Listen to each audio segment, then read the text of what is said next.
Today we are joined by someone whom I never imagined having on this show, somebody I never thought about having, or at least the profession, and that is an eater, namely a professional eater. Randy Santel, how are you doing? I'm doing great. I appreciate you having me on the podcast. This is going to be fun. And yeah, being a professional or any kind of real eater is a very unique career, that's for sure. Well, thanks for coming on. And you kind of did a weird path. It's like you went from the ultimate in fitness, men's health, into competitive eating. Now, how did that journey take place? Yes. Yeah. I played sports all my life growing up, and then I played high school and college football. And for a lot of people, I was an offensive lineman. And so I had to be bigger for my sport just to be able to push people around. And after you get done with your sport, especially when you're bigger, like I was, you always kind of wonder what it would be like to be thinner or be smaller or kind of just be sexier and just feel healthier too. So I got into health and nutrition and fitness while I was working in the construction industry, which was my first bachelor's degree back in 2008 from Missouri State University. And I came across this body transformation contest sponsored by Men's Health magazine and then the television series Spartacus. Did you ever watch that on the Stars Network? I did. I couldn't watch past the first season, though, because of his death. It really... Yes, yeah, once he passed away in real life. I actually got to meet him when I was over in New Zealand filming as an extra in one of the scenes as part of the prize package. But I competed in that back in 2010, and I finished up on March 12th, actually. The anniversary is coming up, 10 years. Wow. And then about 2 or 3 weeks before I took the final photos, my buddy asked me to do a 28-inch pizza challenge with him in St. Louis, where we were both from, because he helped me with the weight loss. And I decided, hey, that would be a fun way to kind of treat myself and kind of celebrate being done with the big diet and everything. And so exactly a week later, after taking the photos, him and I did that. It was called the 28-inch Pointersaurus Pizza Challenge in St. Louis. And we had 1 hour to finish a 28-inch, 11-pound pizza.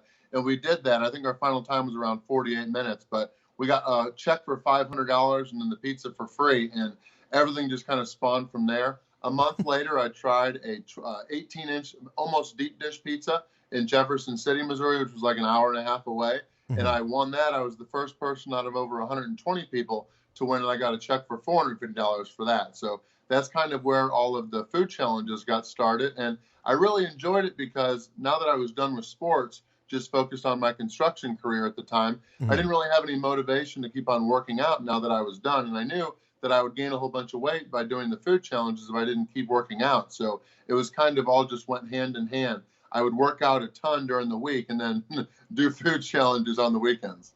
Now, you said you were a linebacker. Oh, not a linebacker, sorry. Offensive lineman, yeah. My dad didn't give me any speed, so I didn't get to play much defense. Were you the stereotypical, like kind of a bruiser, big, kind of bulky, maybe a little overweight? Yes, yeah, definitely. Yeah, I didn't really have, once you said linebacker, I was like, no, I didn't have that kind of no, they were smaller, angry, I want to kill the guy in front of me kind of mentality. Yeah, it was more just a bigger, bulky, just trying to push people around and protect the quarterback. Okay, so you were kind of heavy then, and then you lost the weight for Men's Health. Oh, okay. Yeah, definitely, yeah. In high school, I got up to actually 346 pounds was my highest. Okay, my next question then is, what is your height? My height is 6'5". Okay. Yeah, I always tell people my height is 6'5", almost 2 meters, and my weight just kind of depends on the day you ask. Wow. Well, and I will want to go into that later, especially with the career choice that you're planning post contests. Yes, I plan on retiring in like 2022 or 2023, kind of a little bit soon after I'm done with all of my stuff to become a dietitian. Okay, so let's roll into that because you have talked about this before and you might be getting tired of answering it, but what is the difference between a food challenge and an eating contest? Yes. Yeah. A lot of people label me as a competitive eater, and I always try to go more towards the professional eater because I pretty much just focus on food challenges. A food challenge is kind of like what a lot of people have watched on the Travel Channel show, Man versus Food, where there's a restaurant with, say, a 5-pound burrito or a 5-pound burger 24 scoop ice cream sundae or something like that. And the restaurant has a set of rules where, say, you have 20 minutes, 45 minutes to finish. And if you do that and you complete the challenge, you'll win a prize, which is typically at most restaurants, the meal free. And then you usually get like a sweet t-shirt is what I always call it. Just a free t-shirt, either just from the restaurant or the bar, or else some actually make a design t-shirt especially for the challenge. And then sometimes you either get like a gift card or an extra prize. But a lot of people, they just kind of get their name and photo up on the wall of fame. That is pretty much man versus food. And with a eating contest, that is where you have a competition to eat a whole bunch of food, but against other people. Kind of like the hot dog competition that you might watch on 4th of July every year, where there's like 15, 20 people that line up and try to eat as many hot dogs as they can in the 10 minutes. That would be more of an eating contest. Every now and then, I will try to have like a fun, what I call just a challenge/contest, where you compete against other people and you try to finish a food challenge the fastest. Those can be a lot of fun. Okay, that's like a hybrid. So a food challenge, you're competing against the food and yourself? Yes, in essence? Correct. Okay. Yeah, and even I might collaborate with some people for our channel, and I might collaborate with other people with YouTube channels and Facebook pages. But what's most important, it's still man versus food. We're each pretty much cheering each other on while both taking on the challenge individually. So a lot of people in our videos, they might compare us and say, oh, he beat the other guy or whatnot. But what's most important is beating the actual food challenge. There's some times where I might go with like 4 of my friends that are really good, and I might get 3rd or 4th between all of us. But as long as I win the challenge, that's what matters most. Have you ever been 829 victories of those? Okay, so almost 850. Yes, yeah, I'm working my way. The goal is to get to over 1,000 before I'm all done. In all 50 states, which I've already done, I was the 3rd person to do that. And then I'm going to try to get wins in at least 50 countries. So still, I'm at 37 now, got a ways to go. But that's the fun part. I just got my passport renewed, so I got to fill it with some stamps. Sweet. Now, have you ever been on the show Man vs. Food or made an appearance? I never actually got to be on that show. I've been on a lot of the Wall of Fames in the newer seasons since it started just a few years ago with the new host, Casey Webb. I've been on some Wall of Fames, but I've never actually been part of any of the episodes. Okay. Hopefully you'll get a chance to get on something like that. That would be fun. Yeah, a lot of people always talk about me having my own show and stuff like that, but I always just tell them we focus on the channels, and it'd be very difficult to kind of get another food challenge show going now that it's already kind of had its past time of Man versus Food, and then the Food Network has had a couple spin-off shows and stuff like that. Yeah, that makes sense. Now, you've managed to monetize this through YouTube, I'm guessing, and maybe some sponsorships, because $400 in a contest or $500 when you're traveling, that's just not a lot of money. No, especially I've done like 3 or 4 food challenge tours lasting almost 2 to 3 months, where I think a couple of them cost over $14,000. So yeah, no, it's more than just the $100 gift cards that you get every now and then when you do a food challenge. We've got over 1 million people following on Facebook now. That page got monetized in June of 2018.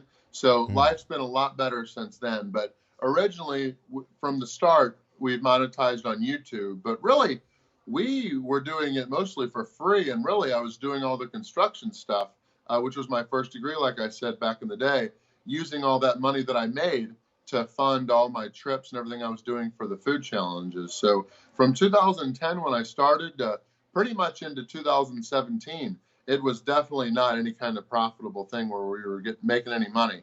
I started in 2010, like I said, and then my friend Magic Mitch Dombrowski, he did all the editing early on by himself from 2013 to 2016. And then now we have another full-time editor as well, my friend Arthur, that lives near me in Springfield, Missouri. Between Mitch and Arthur, we're doing 4 videos a week now, which is a lot more than we used to do. But even Mitch, he was working for like no money back from like 2013 to 2016, really. He was living with his grandparents at the time, and I was living with my mom and dad. So I did that until I moved back to Missouri State University to start my another degree. But yeah, no, money was tight. We were just doing it for the love of it back then, knowing eventually it would grow into something. Okay, so you did have plans. I was going to say, how do you stay motivated? But I also think in my head that there's these crazy runners, of which I am when I'm in shape, who like to do these 50-state marathons. So is those guys are nuts. I've actually had arguments about this, not like heated arguments, but sure. There was an ultra marathon runner trying to tell me that I was crazier than he was. And I said, I would rather do 500 or I would rather do 100 food challenges than try to run 100 miles or whatever those crazy guys run. I mean, I would never, I'm into cycling, but their whole running is just all nuts. Okay. But is it a similar thing where you just have this crazy passion that you want to check these boxes? I would agree. Yeah. And yeah, it is a sport. Along the same lines. Yes, definitely. I agree with that. Yeah. Like, I want to get to 1,000 wins, and there's no chance of me stopping until I have to, or else until I get it. Okay. Well, speaking of pain, you brought up ultra running. That can be very painful. Marathons are very painful. I don't know about marathons. I think a 5K is painful to some people. Actually, a 5K is more painful than a marathon sometimes. Oh yeah, because you hit the wall and then you're going all out. Yeah. In a marathon, you're pacing yourself in order to cover the distance. Sense. 5K is just go, and you're running extremely hard. So good point, actually. 5K is 5K. Well, I appreciate you filling me with knowledge. I didn't really think about that. But yeah, I can see it being more of a coast when you're doing the long distance. I wouldn't call it a coast either, but yeah, it's strategy. It's funny. The longer it gets, the more it's about strategy, which I'm guessing is, again, I can draw parallels to what you're doing with your eating. There's got to be a lot of strategy involved. Oh yeah. Yeah. If it's like 6-7 pounds, sometimes 8, close to 9. Yeah. I guess you're very right there. There's definitely some parallels of trying to make sure that not only you have the stomach capacity and that you're ready, but also that you have good strategy in order to finish, because you might not have a good strategy and you might over drink on the liquids or something, and a normal challenge that you are able to fit into your stomach, you lose just because you drank too much liquids or something like that, and you don't have the stomach space anymore. Yeah. Now you've mentioned consuming a whole ton of watermelon at one point in order to kind of blow your stomach out or expand it as much as possible ahead.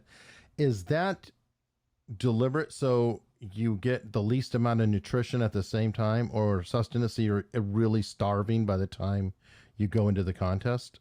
Yes. Yeah. Back in the day, that's how I used to train. I lived in Kansas City, Missouri, and with like a 5-minute drive away was an all-you-can-eat salad bar for like $6.99. Mm-hmm. So I would train a lot doing that, just eating as many plates of salad and fruit as I could, just because with the fruits and vegetables, it's highest volume, lowest number of calories, because I was always prone to gaining weight. So if I would go to an unlimited pizza buffet or a Chinese buffet or something like that, I would gain a lot of weight. But about 18 to 22 hours before your food challenge or your eating contest, you want to have what I call on the website foodchallenges.com, that I've written a whole bunch of articles for, a max out meal, where you just max your stomach space out as much as possible, hoping that you eat more than you're going to need to during the competition, just to make sure that you train and you prepare your stomach muscles to be able to relax and fit all of the food that you want to into it. So you'll do that about, like I said, 18 to 22 hours before,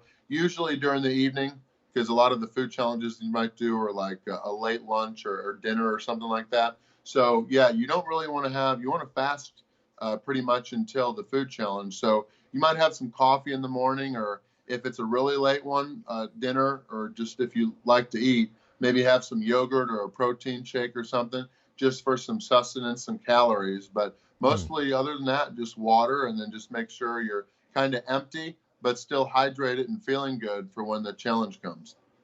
All right, now let's talk pain, as I was going into earlier, because speaking for myself, if I eat too much at a meal, like, oh God, that's so good, and I have those extra few bites, I am miserable. And for a while after a meal, you have to suffer a bit to consume as much as you do in a sitting. One of the funny things for food challengers, especially after you get a couple under your belt and you become cocky, is you'll do a little bit of cocky. Won't say everybody gets cocky, but you start to realize your limits. And when you do a food challenge, it's a lot lower than your limits. You might get cocky by the restaurant will offer you a dessert or something. You'll be like, oh, yeah, yeah, yeah. So what's always funny is when you do a food challenge and you get done and you still feel okay, just because you've done ones bigger before, but then the restaurant brings you out a big dessert and then you just eat extra stuff on top of it and then you feel like crap. That's always funny because you just know that it's only your own fault. But yeah, I would say that nowadays, especially if I do a challenge under 6 pounds, I usually feel okay. But if it's going to be over 6.5, 7, 8, where I know I'm just going to be really close to my full capacity, yes, it can be very difficult. But also too, I've been doing it long enough that you don't really, I guess, feel it too much. The worst is when you lose, because then not only you feel awful physically, but you just feel like a loser mentally too. Especially with all the subscribers and stuff that we have, losing in front of 60 people sucks. So usually when that happens, I'll just go to my hotel or wherever I'm at and just lay down the whole rest of the night, watch a movie or something and just let it all digest. But I actually, one of the big things for me is because I tour all the time, I might finish a food challenge and then, well, it does help that I stay afterwards like an hour or sometimes 2 hours to sign autographs and meet and greet with all the people that come to our events. But sometimes afterwards, I've got to go on a long drive. So I might eat like a 6-pound sandwich, and then I've got to drive 6 hours to halfway to my next destination. So to help with that, I actually take digestive enzymes. Okay. So because the thing with like after your big meal or whatever, say Thanksgiving or whatnot, you feel tired afterwards because your body is using all of its energy to digest all the food. So I don't want to just fall asleep at the wheel while I'm driving. So the digestive enzymes help with all that to make sure that I don't feel too tired afterwards. Ironically, there's another parallel to running. And this is stuff you can study when you're with dietitian things. But when running, especially in a marathon, your stomach shuts down. So, oh, okay. Yeah, I think I learned about that in sports nutrition.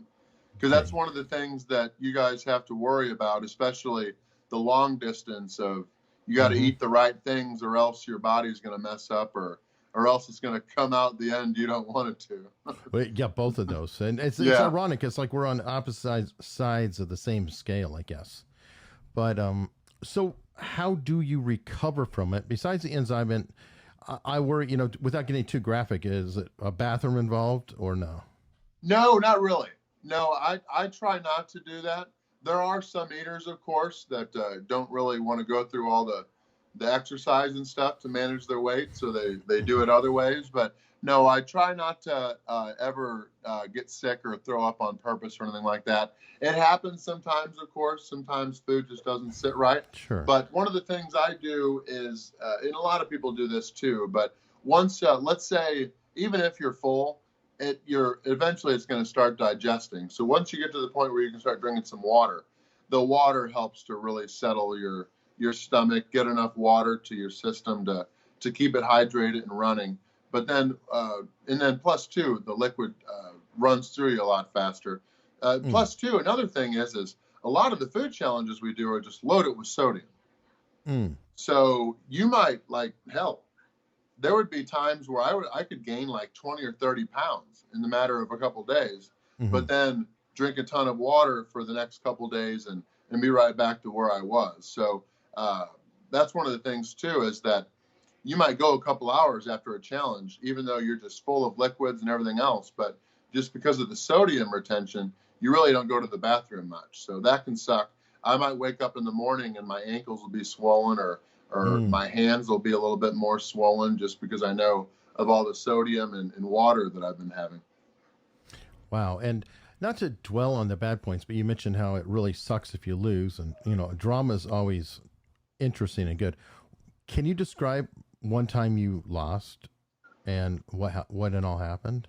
Oh, yes. Yeah. One of the most depressing times ever, I was in Athens, Greece.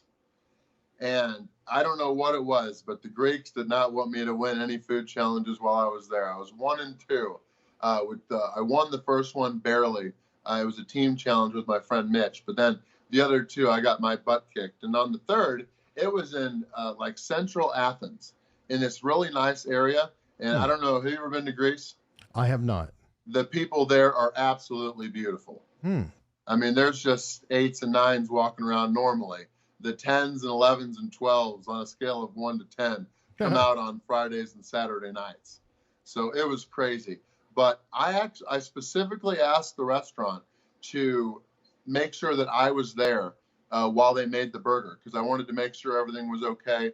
They mostly spoke Greek and not too much English, so I wanted to make sure that there was no crazy translations or anything, even though I had our Greek friend with us. But I went to the bathroom just to get my the uniform that I wear on and everything like that, and I came back and all the burgers were already cooked and already made. And my buddy Mitch, that was videoing everything, he just looked at me and he just shook his head. And I just knew it was going to be way too big to finish. So there was like 150 people maybe, all watching outside. Just so many beautiful people. I was expecting this awesome night. We were going to party in Athens afterwards, but then I just got my butt kicked. Neither myself nor my friend Damos were able to finish. And I would say I've probably lost maybe 30 times over the years, I guess. And a lot of them were last year in 2019. But I would say probably half of them are from me getting sick, which is disqualification. And that's what happened then. So some of the times I know that I'm not going to finish. And so there's no reason to really just keep pushing. So I'll try to do the best I can, but I won't give that last 5% or nothing. But if I do think I can finish, I will try to go the distance. And if some food and some bite doesn't sit right, there's a whole lot that comes up. And yeah, it's more embarrassing the first couple times. Once you get used to it happening and that, it becomes a little bit easier. But but if I do think that there's a risk of getting sick, I'll look at the restaurant and make sure that they have like a bucket ready or something, so that it doesn't get gross for the spectators. That makes me think of Monty Python and the Meaning of Life. Just one thin wafer, Monsieur. I haven't seen that one, but a lot of people also think of the movie Stand By Me. Yes, the pie eating. Yes, yeah, where he takes the castor oil or whatever beforehand and then just starts chucking everywhere and making everybody else sick. Yeah. Well, while we're on the Greeks, tell me about Atlas. You say Atlas or introduce yourself as Atlas in the start of your videos. Yes, yeah, I've actually had that from the very beginning. My friend Dan and I, before we were going to do our first food challenge together, a lot of the other competitive eaters that we were watching, like the ones on 4th of July that do the Nathan's contest, a lot of them had cool nicknames. So we were trying to think of our own nicknames, and we just couldn't think of anything that we really liked. And one day he texted me and said, "Hey, I want to be Zeus." Well, I wanted to go along with it. So if he was going to be Zeus, I figured I would keep with the theme and go with Atlas. And it just kind of lucked out for me that the whole Atlas kind of thing turned into me going around the world and having this global association. So that was kind of cool. I turned my hat before every food challenge. I started that like at win number 50 or 60 or something. And that comes from one of my favorite movies that I used to watch with my dad called Over the Top with Sylvester Stallone. Before every arm wrestling match, he would turn his hat and he would transform into what he labeled or called a machine, kind of like one of the trucks that he drove. So before every food challenge I do, I transform and I turn my hat and I transform into Atlas. I have, whenever I get new hats, I have embroidered Atlas on the back, which is whenever I get the meals free. If I don't get the meals free, I always get the meals free nowadays, but if I didn't back in the day, I wouldn't turn my hat so that Atlas didn't come out just for this non-free meal. So that's kind of one of the things we had with the channel, because people would know that I wasn't going to get it free if I didn't turn my hat. Okay, so you have a communication going and yes, yeah. There's a lot of subtle things that longtime subscribers all know whenever they see it automatically. That's awesome. Now I'm going to go into. We've had a couple of videos extremely recently talking about you had a really large weight gain in 2019. I did, yes. And you were just saying you lost some contests. What was going on? I graduated is one of the big things, and I'm on a 12-week break that I am labeling as Sexification 2020, where, yeah, I got pretty big in 2019. My record for the year was 126 and 12. So I got my degree in nutrition and dietetics back in May of 2019 last year. And then I did not take enough breaks during the rest of the year. I have a team that does my schedule for me and everything. And then I just had so much time available so we were always just touring. And then we ramped up last July to 4 videos per week. And so to keep 4 videos a week all the time, even with taking breaks and stuff, that meant I had to have a lot of videos in the pipeline. So, and then I was also traveling a lot too. If I'm driving, I'm not able to exercise or do a whole lot. So between posting all the videos, even with 2 full-time editors and trying to get back to all the comments and messages that I get while promoting the food challenge events and a lot of other stuff, there just wasn't too much workout time. And with all the food challenges I was doing, the weight just piled on. I never actually intended to ever beat my highest weight in high school, which is 346 pounds, but I surpassed that definitely. And I started my weight loss sexification break at 373.9 pounds, which I'm finished with 8 weeks now, and I'm down over 52 pounds. So I'm getting closer. I want to be back under 300 when I start back up on the first challenge back will be April 7th. So we still got about a month left to go. Do you use intermittent fasting or anything to help control weight? I get that a lot, and I guess you can say kind of that I do during the food challenge tours, because I really only eat that 1 time per day. I used to do 2-a-days, but I don't really anymore, just because I'm going on my 10-year anniversary is this upcoming March 19th. So I don't when I'm on my diets. I eat whenever that's one of the things too, is I like food. And so I'm only able to really eat during my food challenges that 1 or 2 times per day. And I'm not even really able to enjoy it because I'm trying to eat fast and all that. So I eat multiple times a day usually. And plus too, I ride. I'm into spinning. For my graduation present, I got myself a really nice spin bike, Stages SC3. And then I use an app. So I'll ride probably 10 to 12 hours a week, like 4 or 5 times a week, in addition to lifting 3 or 4 times a week, and then just some other things that I'll do, abs and all that other stuff, which when I'm not traveling, I have a lot more time to do all that. So yeah, no, I'm at 320 pounds basically now. I've got about 20 more that I want to lose during these next 4 weeks before I start back up again. And then the goal won't be to lose. It'll be just to maintain. And I just got a new van actually that I'm naming Pegasus to go along with the Greek mythology theme. But I'll be able to take my spin bike with me on the food challenge tours. So I'll have a lot easier time actually getting workouts in. I'll still have a gym membership, but most gyms, unless you want to pay a lot of money, have awful spin bikes. And it gets super boring to try to walk, and you don't burn as many calories or anything. And being this big, I'm not going to run. It would be very difficult on my joints. So, and I just can't run that fast. I always follow the song, gangsters don't run because gangsters can't run fast. But no, we're going to be clustering events as well too. So there's not going to be as much drive time in between the events. So I'll have more time to exercise, and there's more people on the team too, helping with all the publicity. My friend Whitney joined the team, is helping with all our communications and stuff like that. So 2020, I'm definitely not going to be gaining as much weight as I did in 2019. Yeah, essentially your weight is almost doing the seesaw thing, and I can't help it. Is, yeah, yo-yoing if you want to call it that. Oh, yeah. Sorry. Oh no, seesaw is fine too. I can't help but think of The Biggest Loser and how the contestants on there, they've done a lot of follow-ups on there that almost, I think all of them save 1 or 2 have gained all their weight back and more. And there are questions whether their metabolism actually gets torched in that time period. Does that concern you at all? Oh, let's see. Yeah, I also have a lot of people that compare me to like Christian Bale and Tom Cruise for like their roles in Castaway. can't think of his name, but there's been others too, where like Tom Hanks has diabetes now and stuff like that. But yeah, no, I don't really mess with lean body tissue. It's more just gaining and losing fat. But yeah, I've heard that because my dietetics teachers have talked about it as well. I think there's a little bit more to it though with the Biggest Loser people, is that they're not taught as much about nutrition. The show focuses a lot on their exercise.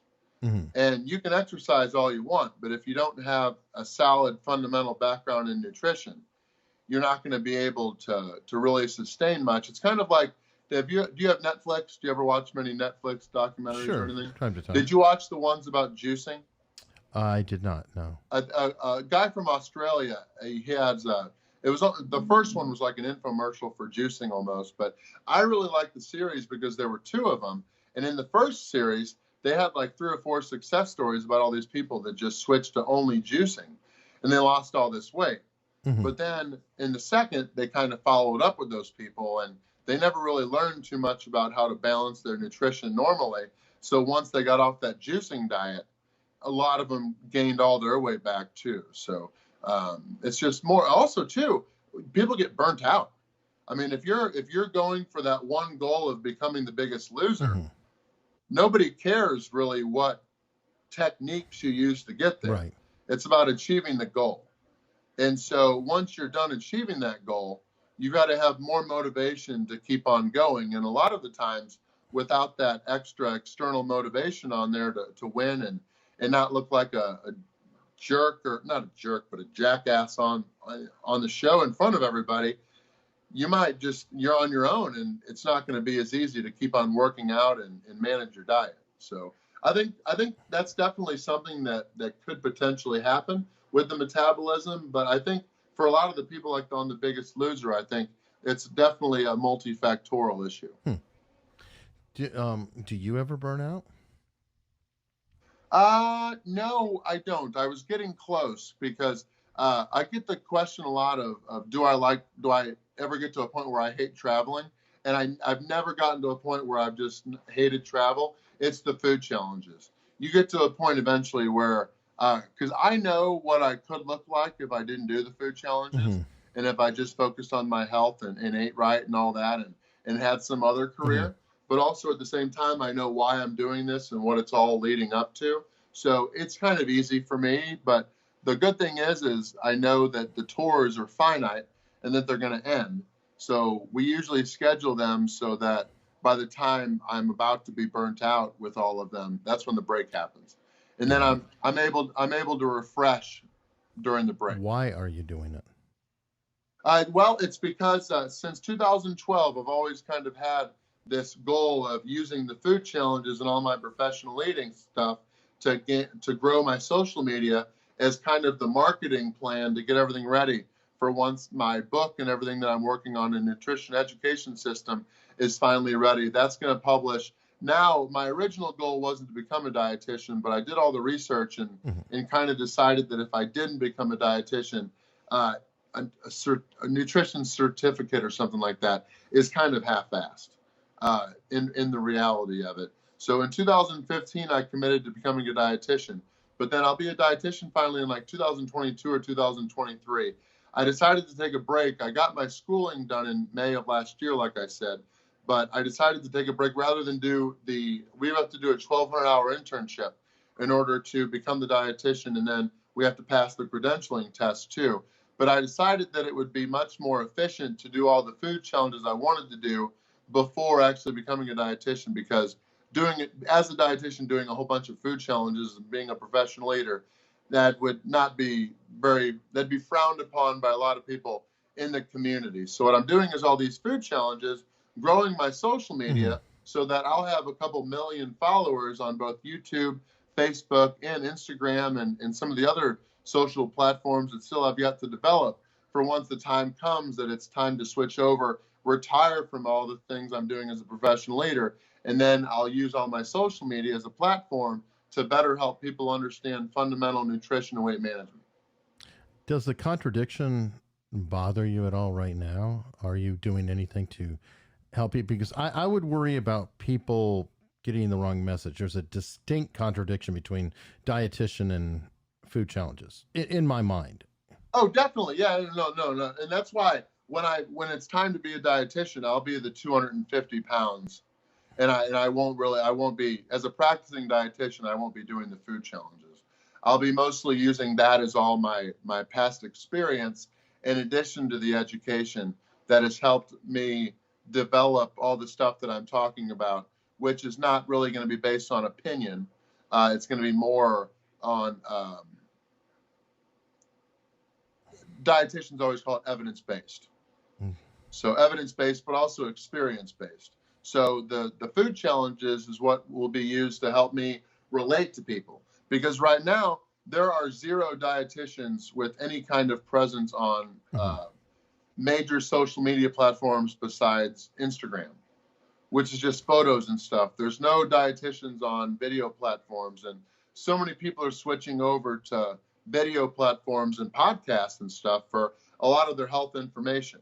And the people going to the internet for health information, they're getting their nutrition knowledge from fitness-oriented people who also happen to offer nutrition advice. So it's finally time to start getting some dietitians on social media too. So when I become a dietitian, I'll be the #1 followed on social media in the whole world. So it'll be a big responsibility that I'm trying to make sure I'm ready for. Do you push the message though that you're a professional, as in don't try this at home, kids? And I'm being serious because I do make sure that I never actually recommend it. And that's another thing too is people might try 1 food challenge or 2 food challenges, but there are very few that actually take it seriously and get into it. And there's nobody currently that is taking it even close to as seriously as I do. The #2 guy in food challenges, he's pretty much retired now. My friend Ramsey, I think he got up to almost 400, but there's nobody even close to the 829. Okay, because I worry about, I mean, there's almost a fetishized aspect of eating, and even like gainers and feederism communities and things like that. There is.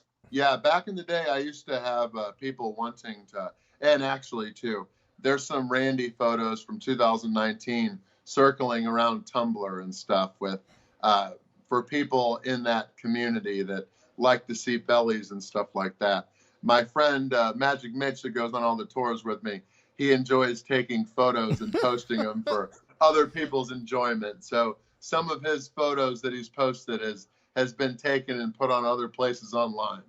So I know he gets a kick out of that. I don't mind because it doesn't bother me.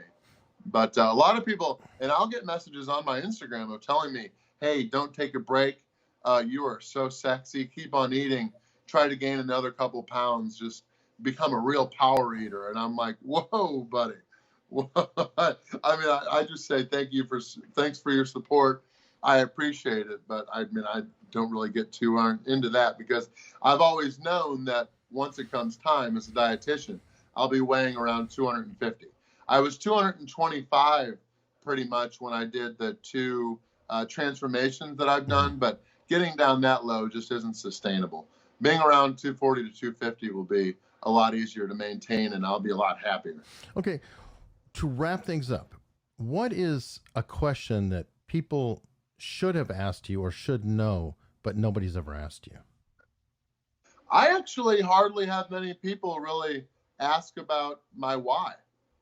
Like I've been doing this for 10 years, and it's an incredible what I've all had to do to manage my weight and stuff. And hardly anybody ever asks that. A lot of people actually think that I do all these just for free meals and sweet T-shirts.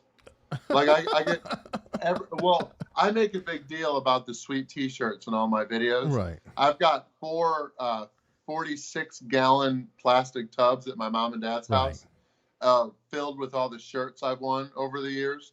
So a lot of people get into the T-shirts and stuff like that. But there's a lot of people that just think that I just do the food challenges for fun and travel and to get free food. So a lot of people don't really dive into the surface of asking why, and the people that actually do, and that I ask, they don't really understand what all I'm putting into all this. I always tell people that this goal of getting to over 1,000 wins and over 50 countries in all 50 states is the easiest of 5 goals. And so which I never really discussed those or anything. Those will all be more of once the book and everything else comes out. But yeah, there's just, it's really a not a society thing. I don't want to just relatively say that, but people just think a lot on the surface now. A lot of people don't really try to think too deep. But really, there's not that many people that spend the time on one particular subject or invest the time into thinking that deeply. Mm-hmm. More people just try to get into a lot of things on the surface level. So do you know what I mean? Do you understand what I mean by that? Yeah. Sure. And I mean, that is the most important question because it is an unusual pursuit. Yes. Yeah, that's for sure. Yeah. And that's, the funny thing is too, is a lot of my friends and everybody, the friends that I still do have and keep in contact with, they've all got normal jobs. Mm-hmm.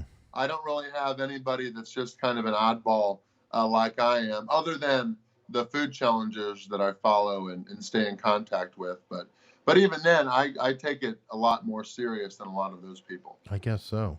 Good Lord. But like I said, I don't recommend, and even the diet that I'm doing right now, like I've lost 52 pounds in 8 weeks. I mean, I don't recommend going that hard to people.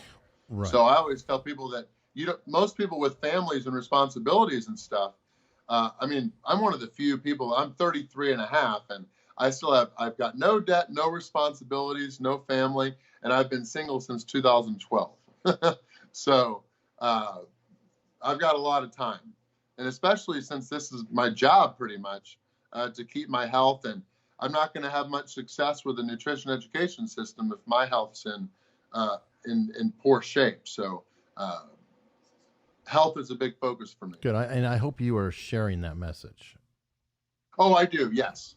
Yeah. Well, it's hard too, because, and not that it's a kick to my ego, but it's definitely a humbling thing to be able to respond to some of the comments that we get on our videos, because there are a lot of people that just think I am a total dipstick. I mean, the ultra simple advice that I get in comments is just crazy. Mm-hmm. Like, oh, I don't think that you're doing enough. You need to do more exercise. And that's like the advice that I'll get. I'm like, in order for you to think that that was advice that I needed, you have to think I'm so stupid, like to the point where I can barely sign into a Gmail account. So, but yeah, we've been posting videos every Friday during this sex vacation, where I've just been updating people on my status and then talking about a different subject related to my health, my diet, my nutrition, and my fitness and stuff that is kind of helping people get into, eventually I'm going to start having to make a slow transition over to everything I'll be doing as a dietitian, which won't be an overnight thing. It'll be a long time thing, probably mostly starting once I actually get into my dietetic internship, which won't be till August 2021. But can you say that but word yeah, again slowly? Do what? The period you're going through right now. I've never heard the word before you're using. Oh, yes. Yeah, no, it's my own. You can find it in a couple other places, but sexification. Can you spell it? SEXIVA. No. Oh, okay. So you're making yourself sexy again. Is that the... Yes. Okay. Yes. Okay. Yes. Sexification. SIXIFICATION. Because if you put it into YouTube, when you do a YouTube video, it tries to think of what you're saying in order to have captions, like auto-generated captions. It always comes up as sex vacation. Nice. I bet you have good SEO on that word. Yeah. But no, I always have to make sure that I fix that, because people are like, wait, what are you doing? You're doing what to lose weight? So you could definitely sell a diet on that. You could lose weight? No, mine's not that fun. Yes, for sure. As long as you have good nutrition. All right. Well, speaking of that, people can find you then on Facebook and join a million other people. All of our videos go on our YouTube channel and our Facebook page, which is Randy Santel. I've got a website. It's a bit older, but I try to keep it as updated as I can. randysantel.com. And then if you have any questions related to food challenges, if you're even wondering where a food challenge might be around you, we have a global database And I've got over 100 articles to help people understand. Our motto with foodchallenges.com is win before you begin. And the three main words to that is train, strategize, dominate. And you can use it for really anything, because with a food challenge, if you've got your stomach capacity trained and able to fit all the food that you have to eat, and you have a proper strategy going into it, you'll be confident enough to know that you're going to dominate. So it's kind of a mindset thing. But everything related to all of that is just on foodchallenges.com. And then I've got Twitter, Snapchat, everything's Randy Santel. If you want to follow any of my workouts, any of my spin stuff or anything like that, I've got Strava. It's my full name, just Randall Santel. Awesome. Well, Randy, thanks so much for coming on. Hey, no, I appreciate you having me on. This has been a lot of fun. You've asked great questions. Thanks.